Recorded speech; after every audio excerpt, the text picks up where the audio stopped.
thinkers and activists of the day, and it's a real honour that he could come and speak at our rally. I just want to invite Gary Foley to come and say a few words at the stage.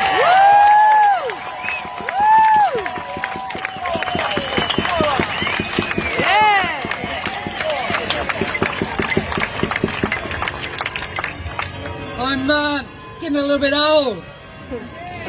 I'm 70 this year, so I had to write something I couldn't remember. Thank you, God.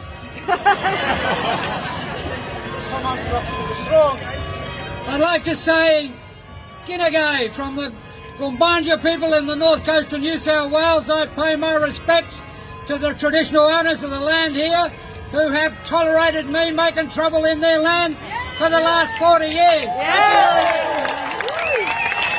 I appreciate it. Every year I get up here and give you a history lesson, folks. Well, here's this year's history lesson. As was said earlier on, it's 82 years since the first expression of Invasion Day in 1938 in a rally held in Sydney, during which William Cooper declared this day to be a day of mourning for all Aboriginal people. Ever since, this day has been known to all as Invasion Day, to counter the celebrations of the supposed founding by the rest of Australia. It was on this day, 50 years ago,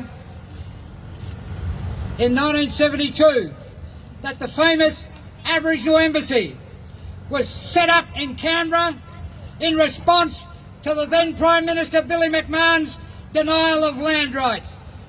The embassy would go on the following 6 months and become the most effective political action by Aboriginal people in the 20th century. Yeah. Woo! Woo!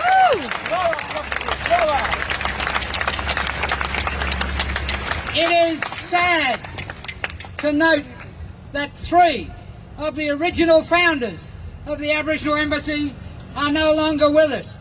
And I'd like just to say their names to you today so that their names and their deeds will never be forgotten. Billy Craigie. Yes. Bertie Williams. Woo! Tony Curry. And Michael Anderson is the one who's still with us. Yeah. Let us never forget those heroic guys on that day. Now,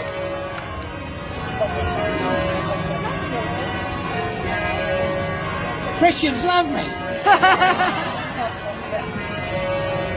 It was 32 years ago today, in 1988, that the biggest gathering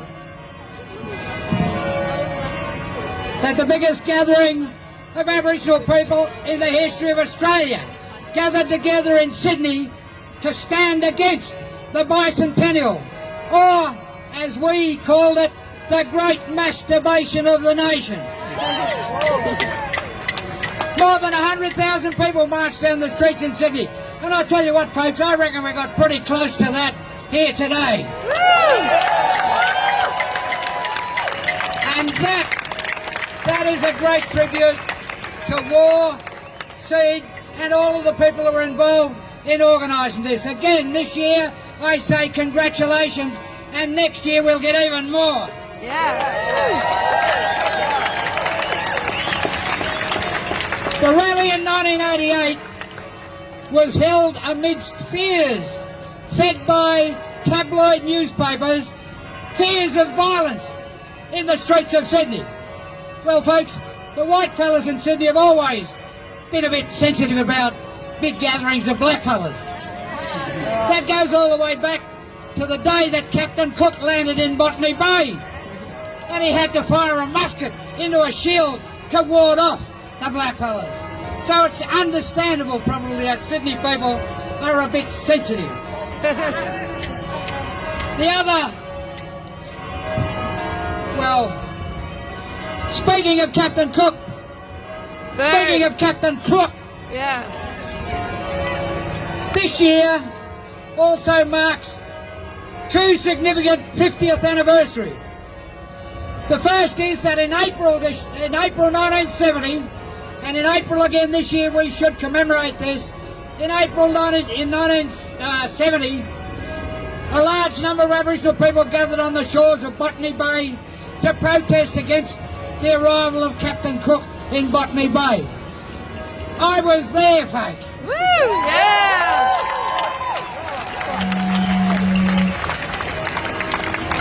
The other anniversary is that 50 years ago today, in Redfern, a small group of Aboriginal people, myself, Billy Craigie, Paul Coe, Gary Williams, and what was known as the Black Power Collective of Redfern, Woo! set up the first free shopfront legal aid centre for anyone in Australia. Yeah!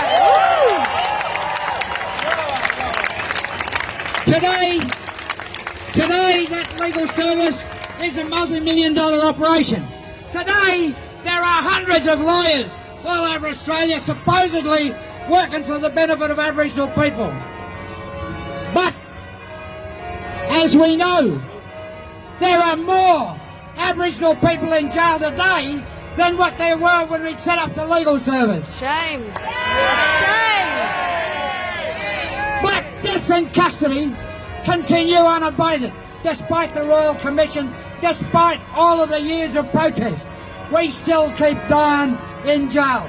So how can any government purport to do a treaty negotiation with people while there are so many blackfellas in the jails in this state? Yeah, that's right. How can any government in good conscience talk about any sort of treaty whilst people are still dying in the jails in Victoria?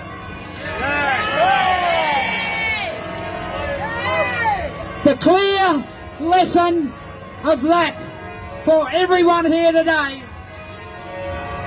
is that we have a long way to go before we achieve justice.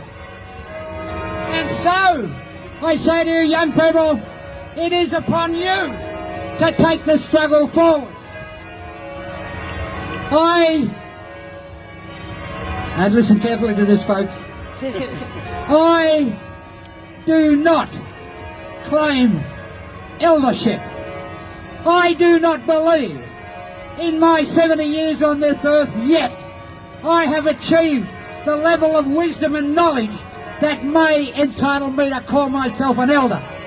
But nevertheless, as an old bloke who's standing up here in front of you today, I say this to you, a bit of gratuitous advice in the path forward. I can make a couple of suggestions. 3.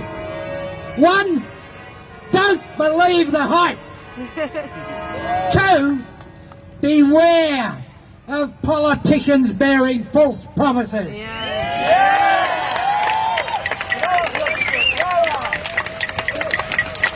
And number 3, if I can turn the page. That's my memory, see, that's the Alzheimer's kicking in. Number 3, I'd like to quote a quote that I read this morning somewhere on Facebook by a very eminent Aboriginal historian, namely myself. I read this in an interview apparently that was done some time ago by a friend of mine in the newspaper Red Flag. There you are, I've given you your plug. Woo! Yeah! But here's the quote. If you want to change the world, it's important to get together with others and be organised, because you can't do it by yourself. And that's all the word I can tell you. Thank you.